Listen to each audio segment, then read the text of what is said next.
Bonjour, aujourd'hui on va parler d'un sujet vraiment central pour l'IA en entreprise, la confiance. Et plus précisément, comment on fait confiance aux IA qui prennent des décisions toutes seules, ces fameux systèmes agentiques. On se base sur un article de l'équipe WorkflowGen, parce que la question que beaucoup se posent, c'est simple. Comment on peut faire confiance à une décision d'IA si on ne comprend pas comment elle a été prise? L'explicabilité, ça semble être le mot-clé. On va donc voir ensemble pourquoi c'est si important maintenant, et puis comment des solutions comme WorkflowGen tentent d'apporter des réponses. Allons-y. Alors, cette pression sur l'explicabilité, elle vient d'où concrètement? Il y a plusieurs choses. D'abord, la réglementation.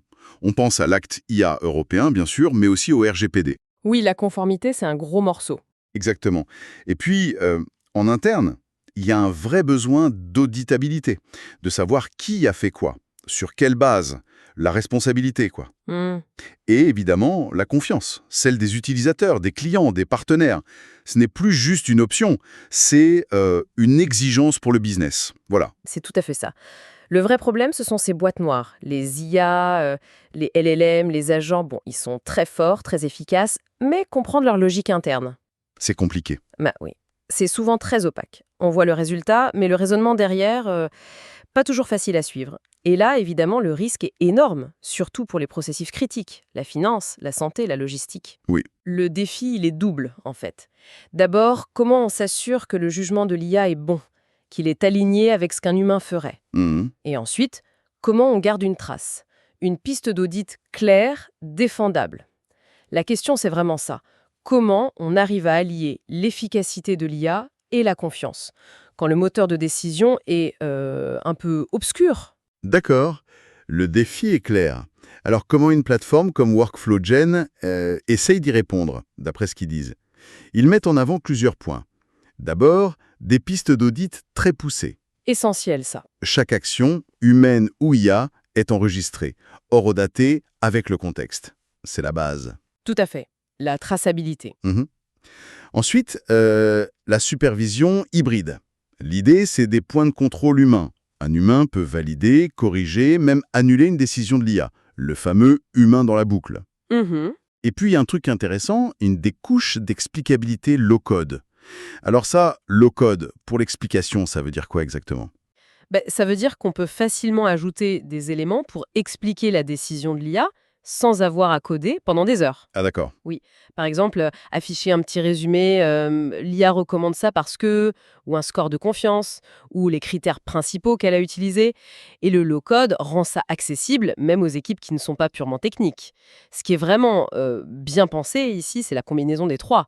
L'audit, ça assure la conformité, la trace. Oui, La supervision humaine, c'est le filet de sécurité, surtout pour les décisions à risque. logique. Mais intégrer l'explication dans le flux de travail, là, ça change tout au quotidien.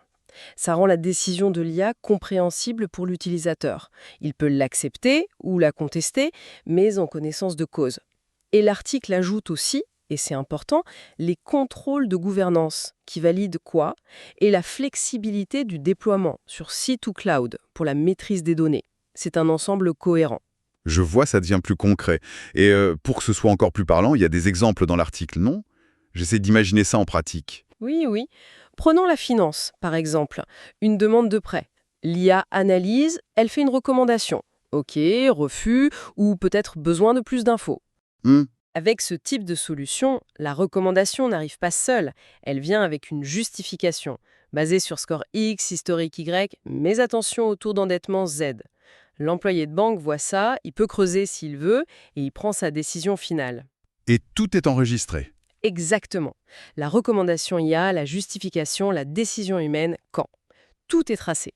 Donc on garde l'efficacité de l'IA, mais avec un contrôle humain informé et une trace. Ok, c'est ça, ou en santé, une IA aide au triage, suggère un niveau d'urgence, la plateforme montre la suggestion, le niveau de confiance de l'IA, les symptômes clés repérés. Le médecin, l'infirmière, ils ont la main, mais avec une info plus structurée. Ces cas montrent bien qu'on peut essayer de combiner le meilleur des deux, la vitesse de l'IA, le jugement humain, et le tout dans un cadre transparent et vérifiable. Finalement, si on prend un peu de hauteur, on voit que l'explicabilité, ce n'est pas juste une case à cocher pour la conformité, c'est vraiment le fondement de la confiance.